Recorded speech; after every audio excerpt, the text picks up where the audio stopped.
So I'm from Cleveland, and Cleveland, if you know, yes, Cleveland is a huge classical music city, okay? And it has the Cleveland Orchestra, which in my opinion is the best orchestra in the country. It has a Cleveland Institute of Music, also the best college in the country, conservative, or conservatory, and conservative college in the country. And it has great cultural institutions. So I was lucky to be born in Cleveland because I had this right at a young age.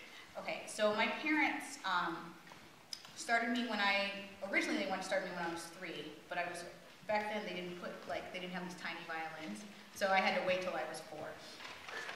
But I took Dalcroze Eurythmics at that time. So when I started a Suzuki program when I was 4 at the Cleveland Institute of Music, and at that time CIM had a huge nationally recognized Suzuki program where Dr. Suzuki used to come frequently, actually, so I met him a lot when I was a kid. And so the standard was pretty high. So I had a fantastic classical music background from a young age. So that allowed me to have a lot of access to things, access to competitions, access to scholarships, access to the best teachers, access to a lot of camps, things like that, summer festivals. So I was always really in the know, which is why my path is actually pretty, I would say, traditional for the classical music world. I went to CIM from the time that I was, 4 to the time I was 24. Went to college there, did prep, all kinds of things. And then when I had always known from, I would say my junior year in high school that I wanted to be in an orchestra. For me, like I had gone to chamber music camps, had fun, but that wasn't really what I wanted to do. I loved orchestra. And so I had to realize that I had to find a teacher whose students were getting jobs. And luckily, the Cleveland Orchestra, the orchestra that it is, the principal violist, Bob Vernon, is probably the best viola teacher at getting orchestra jobs. So the best. Okay, the camera's on, he's the best. He's the best at getting his students orchestra jobs, and so that was my goal. When I graduated, my goal actually was when I graduated, I wanted to have a job. So I studied with the right teacher, and he really drilled me on excerpts and talked to me about auditioning and things like that. Took about 6 auditions or 7 auditions in 1 year, and then I won Oregon. And then when I got to Oregon, I was like, oh, orchestra job, great.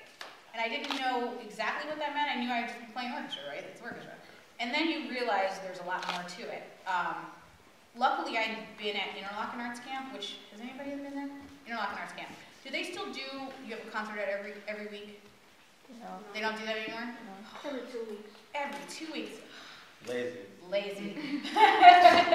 No, I only say that because when I was at Interlochen, it was 8 weeks. I went for 9 summers. It was 8 weeks, 8 concerts. So every week you played a full program. It didn't matter if you were 8 years old or 17 years old.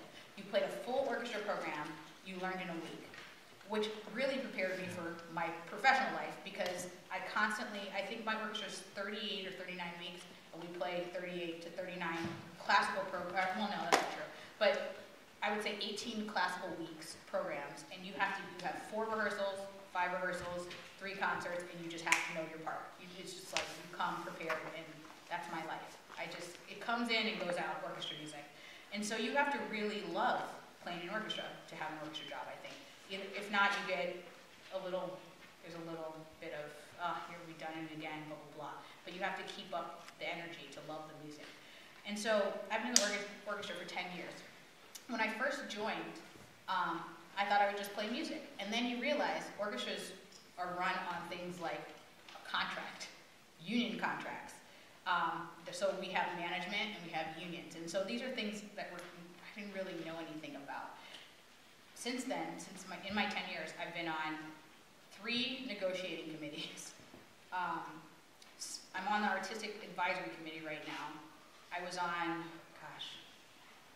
what else? Oh, the orchestra committee, which runs the orchestra. It's like the student council of the orchestra, basically.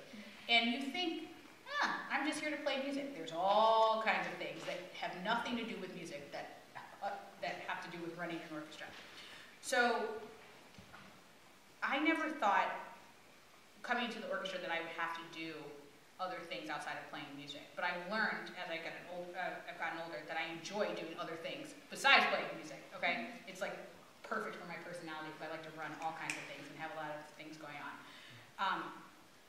So there's that, and then I would say I also now have a studio of 15 students.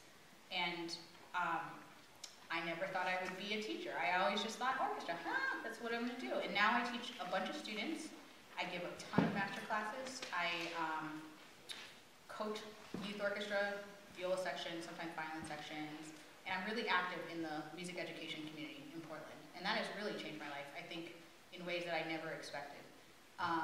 And then I'm here to work with you guys, so it's fantastic. So that's pretty much my story, I think. Yeah.